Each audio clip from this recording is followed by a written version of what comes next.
Kemudian Bapak Ibu, apa karakteristik dari kemandirian ini? Agak beberapa slide ke depan agak teoritis ya, tapi untuk membuka wawasan kita.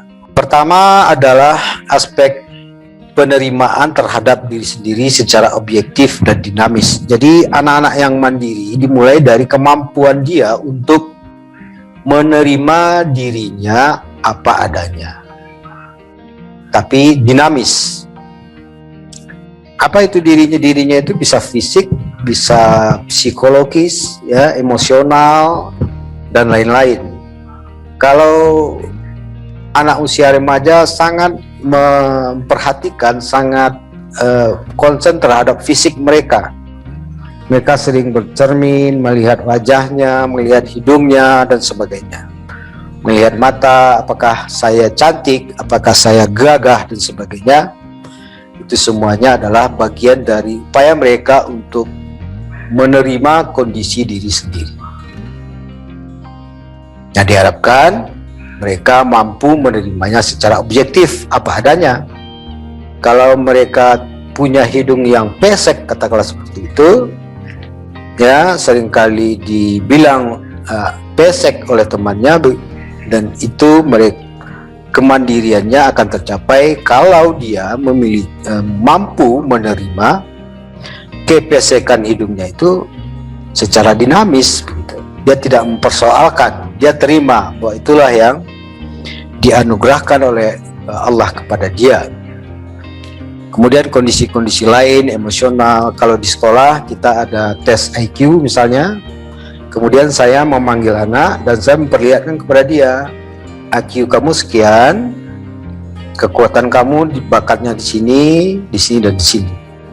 Nah, karena sebagian anak agak agak terkejut, ya, kok IQ saya cuma segitu, rasanya saya lebih pintar dari yang digambarkan itu, misalnya seperti itu. Maka saya akan menjelaskan bagaimana hakikat dari IQ itu dan bagaimana mereka bisa menerima kenyataan itu secara dinamis. Artinya walaupun IQ mereka katakanlah tidak begitu tinggi, tapi mereka tetap bisa berhasil jika mereka melakukan usaha-usaha belajar yang lebih besar. Jadi artinya penerimaan itu yang penting dulu, kemudian dinamikanya akan berjalan. Dinamikanya tidak jalan kalau dia tidak terima, gitu, baik fisik maupun psikologis. Umpamanya tubuhnya pendek dibanding kebanyakan teman-teman, ya terimalah tinggi tubuh itu apa adanya, sehingga dia lebih dinamis. Dengan ukuran tubuh yang seperti itu, dia bisa tetap beraktivitas dengan baik. Nah, dampak dari penerimaan diri itu adalah mereka memiliki gambaran diri atau self-image yang baik, kemudian self-esteem atau harga diri yang baik, serta self-ideal, gambaran diri yang ideal. Artinya ketiga-tiga aspek ini itu semuanya berdempet, ya. Artinya dia memiliki gambaran diri yang sebenarnya sesuai dengan kenyataan yang dia miliki. Dan dengan penerimaan itu dia tetap memiliki harga diri yang tinggi. Dan dia mengidealkan dirinya tidak jauh-jauh dari dirinya yang sebenarnya. Kalau antara self-image ini dengan self-ideal ini terlalu jauh, itu namanya anak yang tidak tahu diri. Ya Bu ya, itu sebenarnya adalah antara self-image dengan self-idealnya itu terlalu jauh. Dirinya dalam kenyataannya dengan dirinya yang dia bayangkan itu jaraknya terlalu jauh. Kemudian yang kedua, orang yang mandiri mampu menerima hal-hal di luar dirinya atau lingkungannya secara positif. Artinya dia pertama keluarganya, ayah dan ibunya, berbagai apa, pekerjaannya, status sosial ekonominya seperti apa, rumahnya di mana, rumahnya seperti apa, ekonominya dan seterusnya, kakak adik, ya, dan semua yang ada di luar dirinya itu dia terima secara positif. Jadi dia tidak mengingkari.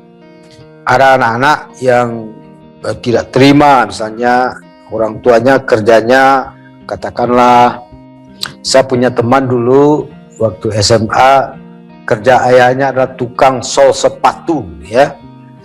Tapi dia tidak pernah mau mengatakan bahwa ayahnya tukang sol sepatu. Sampai pada akhirnya kami tahu sendiri bahwa yang tukang sol sepatu itu ternyata ayahnya. Dia tidak terima kenyataan itu. Kalau dia tidak terima, berarti dia mengingkari kenyataan, dan itu bagian dari ketergantungan, dan itu tidak sehat. Anak-anak harus diajar menyadari kondisi lingkungannya, terutama anak-anak sekarang ini. Ekonomi, ya, masalah ekonomi orang tua ini seringkali menjadi persoalan bagi sebagian anak-anak, sehingga dia tidak mau menyinggung kenyataan, ya, menampilkan diri tidak sesuai dengan kemampuan sosial ekonomi orang tua. Ini yang sebetulnya harus kita hindari. Anak-anak harus beri kesadaran tentang kemampuan sosial ekonomi orang tua, sehingga dia punya kesadaran diri, tidak neko-neko gitu, ya. Sehingga dengan demikian mereka memiliki adjustment atau penyesuaian perilaku sesuai dengan kondisi dia yang sebenarnya, lingkungan dia. Kalau dia orang Minang, bertindak sebagai orang Minang. Dia tinggal di kampung seperti orang tinggal di kampung. Kemudian mampu beradaptasi dengan lingkungan, menyesuaikan diri, dan bisa bertoleransi. Jadi anak-anak yang menerima lingkungan secara positif ini, pada gilirannya mampu melakukan penyesuaian diri, kemudian mampu menyesuaikan diri dengan lingkungan, dan mampu bertoleransi terhadap orang lain dan lingkungannya. Yang ketiga adalah kemampuan anak untuk mengambil keputusan-keputusan. Ini menjadi penting sebagai tingkat berikutnya. Yang saya sebutkan dari nomor 1 sampai nomor 2, nomor 3, sampai nanti nomor 5, itu semuanya bertingkat, ya. Artinya anak mampu mengambil keputusan-keputusan itu sangat tergantung kepada nomor 1, penerimaan terhadap diri sendiri, penerimaan terhadap lingkungan, kemudian baru dia bisa mampu mengambil keputusan-keputusan. Jadi sifatnya bertingkat, berjenjang. Mampu mengambil keputusan artinya dia bisa memutuskan dan melakukan apa yang selayaknya dia putuskan dan lakukan. Dia tidak tergantung kepada ayah dan ibu. Mau memakai baju seperti apa yang layak, dia tidak harus juga setiap saat berbicara dengan ayah dan ibunya. Dia mau beraktivitas apa hari itu tidak harus disuruh dulu, dipaksa dulu, diperintah dulu baru dia mau melakukan, memutuskan. Itu artinya anak ini masih memiliki ketergantungan atau ketidakmandirian dalam hal tidak mampu mengambil keputusan-keputusan.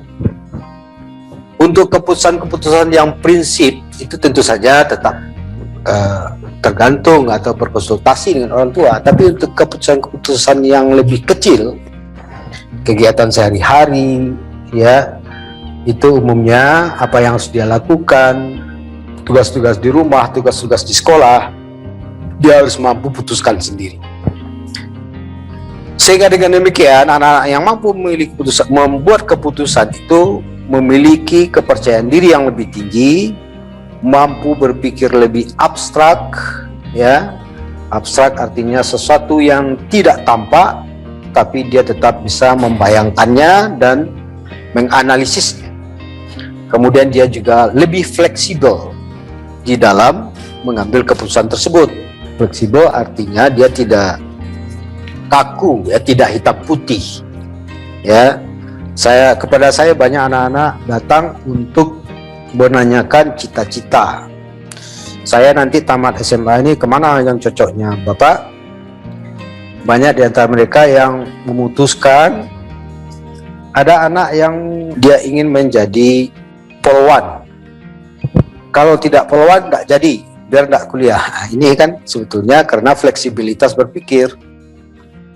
Dia maunya poluan, yang lain-lain tidak.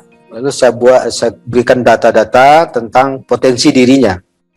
Kamu tidak hanya menjadi poluan, kalau tidak dapat jadi poluan, kan ada pilihan-pilihan lain yang bisa dilakukan sesuai dengan kondisi dan potensi kamu. Ya, saya sajikan ke IQ-nya di mana, bakatnya seperti apa, gaya belajarnya seperti apa, sehingga kamu mungkin juga untuk masuk ke jurusan-jurusan lain di perguruan tinggi, tidak harus menjadi poluan. Sehingga dengan cara demikian dia lebih mampu untuk fleksibel. Itu dalam mengambil keputusan yang lebih luas. Keputusan-keputusan dikasih juga seperti itu. Kalau ada anak-anak yang kalau tidak jadi, pokoknya itu artinya dia masih belum mampu berpikir fleksibel dan belum terbiasa mengambil keputusan-keputusan. Ya, baik Bapak Ibu, kita lanjut. Kemudian yang keempat dari tingkat kemandirian itu adalah kemampuan untuk mengarahkan dirinya bertindak sesuai dengan keputusan tadi. Kalau dia sudah memutuskan bahwa dia membuat PR, maka dia mengarahkan dirinya untuk membuat PR. Walaupun datang temannya mengganggu atau untuk mengajak main bola, dia tetap membuat PR karena itu sudah diagendakan. Itu artinya anak ini mampu mengarahkan dirinya. Sebaliknya anak yang tidak mampu mengarahkan dirinya, dia telah memutuskan untuk membuat PR, tiba-tiba ada datang temannya mengajak melakukan kegiatan yang lain, dia buyar, meninggalkan PR dan ikut temannya.